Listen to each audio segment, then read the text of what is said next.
video lecture is on KSPs, which is another equilibrium value that we've looked at as applications to this. KSP is standing for the equilibrium of the solubility product constant, and this is looking at a solid that will partially dissociate into its component ions. If you look at the example here of barium and sulfate, it's a solid with the double arrows that will partially dissociate into barium ions and sulfate ions. So you can write an equilibrium expression from this. We're not dealing with an acid, we're not dealing with a base, we're dealing with an ionic solid breaking into its ionic parts. So that expression is still products of a reactants. Remember that the solids are never included in the equilibrium.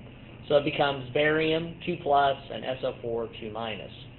Same rules when we're writing that law of mass action. If there happen to be 2 ions of barium or 3 ions of sulfate, you would have to raise those concentrations to those powers, just like we have in any of the other equilibrium expressions. Solubility is really defined as the amount of solute used to dissolve from a saturated solution. So when we say solubility, that is implying the amount that can be dissolved at a specific temperature and pressure for equilibrium. Thinking about solubility, some of the just kind of semantics of the units. Molar solubility is either the number of grams per liter or the number of moles per liter. When we look at KSP, that's usually a constant that looks at the process of the forward reaction of the dissolving into ions and the reverse reaction of reforming the solid. So KSP and solubility can be calculated from one another. This chart's a handy chart that's from your text that kind of goes through the different parts of it, and I'll illustrate a few of those. When you look at the chart itself, if you're starting with the KSP on this side of it, that means that you can take and find the KSP, so let's say you're given that, you can find the concentrations by solving it, very similar to how we've done the other equilibrium expressions. So once you find the molar ion concentrations from the KSP, you can solve those into the molar solubility of moles per liters. Now the only difference here between molar solubility and mass solubility is you would have to use the molar mass here in order to solve for this last part and convert the moles into grams. That's if you have the KSP. Now if you start on the other side of this and you move with the molar solubility, or if you're given oftentimes the mass solubility, that's telling you what it is, the equilibrium, or how much it can be dissolved in the amount of solvent. Once you find the mass solubility, you can go to molar solubility by using the molar mass, go through the formula, and then find the molar concentration of ions. So within all of these, one of them is referring to the K expression, the other is just a pure solubility amount at a given temperature and pressure.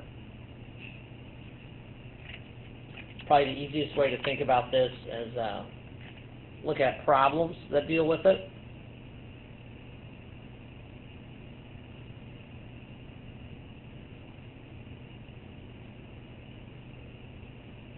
So we'll work a couple of these KSP values. So solid silver chromate is added to pure water at 25 degrees Celsius, and some of the solid remains undissolved. The mixture is stirred for several days to ensure the equilibrium is achieved between the undissolved silver chromate and the solution. Analysis of the equilibrated solution shows that the silver ion concentration is 1.3 times 10 to the minus 4th molar. Assuming that silver chromate dissociates completely in water, and if there are no other important equilibrium involving silver or chromate, calculate the KSP from the compound, for this compound. First thing we want to do is we want to write the dissociation. So when we write the dissociation for this, silver chromate, there's 2 of those in the ionic formula, and that's going to go to equilibrium, and we're going to write 2 Ag, because it's going to give us 2 silver ions, and it's going to give us 1 chromate ion that has a 2 negative charge.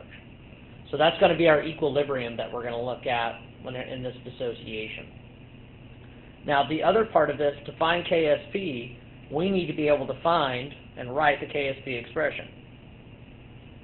KSP is going to be equal to the concentration of silver ions, but I have to square it because it has a 2 in front of it, times the concentration of the chromate ions. So in this problem, we know the concentration of silver is 1.3 times 10 to the minus 4th. We're going to have to use stoichiometry to figure out how much chromate we have. So we're given the solubility, the molar solubility, and we're going to work with the stoichiometry to figure that out. So we've got 1.3 times 10 to the minus 4th molar of silver ions. And now we're going to convert that into chromate ions. So from our dissociation, we know that for every silver ion, we have 2 silver ions for every 1 chromate ion based on the dissociation that we just looked at. So when I go ahead and I divide those two numbers, that's going to tell me how much I get for chromate. And that number is 6.5 times 10 to the negative 5th molar for the chromate.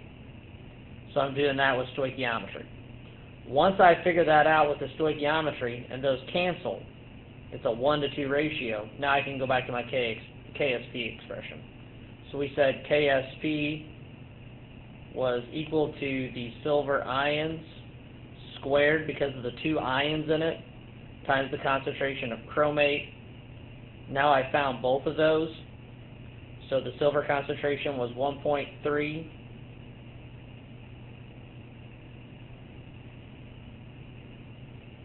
times 10 to the minus 4th.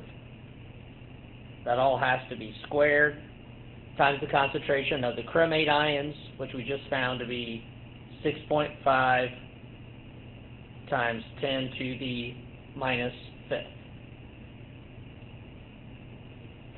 And again, that has to be squared because of the dissociation. So when you get finished and you plug in the numbers for the math, you find that the KSP value is 1.1 times 10 to the minus 12. Now, a couple of important things about that KSP, that is really small.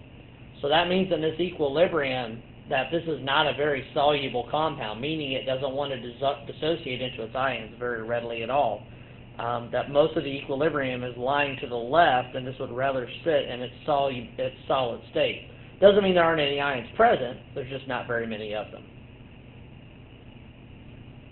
All right.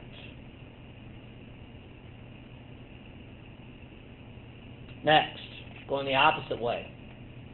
Calculating the solubility from the KSP. KSP for calcium fluoride is 3.9 times 10 to the minus 11th at 25 degrees Celsius. Assuming that calcium fluoride dissociates completely upon dissolving, and there are no other important equilibria affecting solubility, calculate the solubility of calcium fluoride in grams per liter. So this is going to involve another stoichiometry step that we're going to have to do. All right. So first thing I want to do is write the K expression for it. So we're going to have calcium fluoride, double arrow, into calcium ions, and it's going to give me the 2 fluoride ions. So again, that's going to mess up it's going to affect my K expression. So the K expression for this, the KSP, is equal to calcium ions concentration times the fluoride ions concentration, but that has to be squared. So that would be the K expression for writing that out. Now in this example, we are given the KSP, but we don't know any of the concentrations of calcium and fluorine to be able to do the stoichiometry. So I'm going to take the KSP and I'm going to find the concentrations at equilibrium. And here's how I'm going to set that up. I'm going to take that KSP of 3.9 times 10 to the minus 11, and then I'm going to set the variable x to equal for calcium from our last KSP expression, and I'm going to have to deal with the fluorine. Now this is something that's unique. Remember that it had a 2 in front of it because there's twice as many fluoride ions as there are calcium ions. So it's 2x. I also have to square it because the law of mass action. So I have to set it all, I have to put that 2 in front of it, not just put x squared, because I have twice the concentration of fluoride ions based on the stoichiometry of the dissociation. When I think about solving like terms for that and I put this together, you have to square 2, so that's 4, and it's x squared when you're done. Consolidating those like terms, we get 4x cubed whenever we solve that. And that is all equal to the KSP, which is 4.9 times 10 to the minus 11th. Now to do the algebra of this, we've got to divide both sides by 4. So the 4's are out of there. And then we're going to have to take the cubed root. So you've got to do either to the 1/3 power, or on some of the TI calculators, it can tell you to do, and it will do the cubed root whenever you solve it that way. You have to take the cubed root to undo the x cubed value. We haven't done that yet. And when you solve that and you set that up, x becomes 2.1 times 10 to the minus 4th molar of calcium fluoride ions when I solve it, when you solve for x. Now from there, once I find that value, that's molarity, so I've got 2.1 times 10 to the minus 4th, and that can be written as moles per 1 liter of calcium fluoride.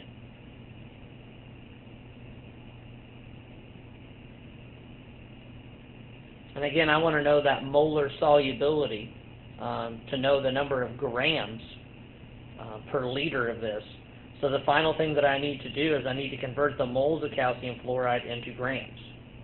So moles will go on the bottom, grams will be on the top. This is a molar mass conversion. So you look up the molar mass off the table, it's 78.1 grams in 1 mole. The moles cancel out. I have grams per liter left, and my final answer is 1.6 times 10 to the minus 2nd grams per liter of calcium fluoride. Now when you solve for x, if we go back to that, why is that dealing with the calcium fluoride if that's x? Well, there's only one of those calcium fluorides, so that represents the concentration that's within there. And you can plug that back in at the KSP and see it. So if I wanted to find that molar solubility, I guess it might be easier to go back to this flow chart.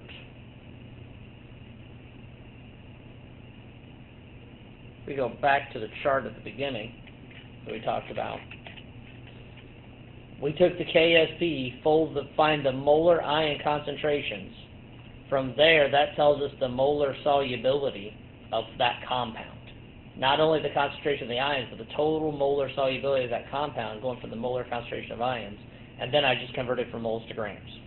So we found the solubility in grams per liter following that flow chart. So it tells you what the ion concentration is, what X is in terms of that overall concentration, the solubility of it. Because that's what KSP is equilibrium. So when you solve for that, that's what you were really finding. A homework, hopefully you can do a couple of those problems on the homework. If you have any questions on them, you're doing the take-home quiz, and then we'll finish from there.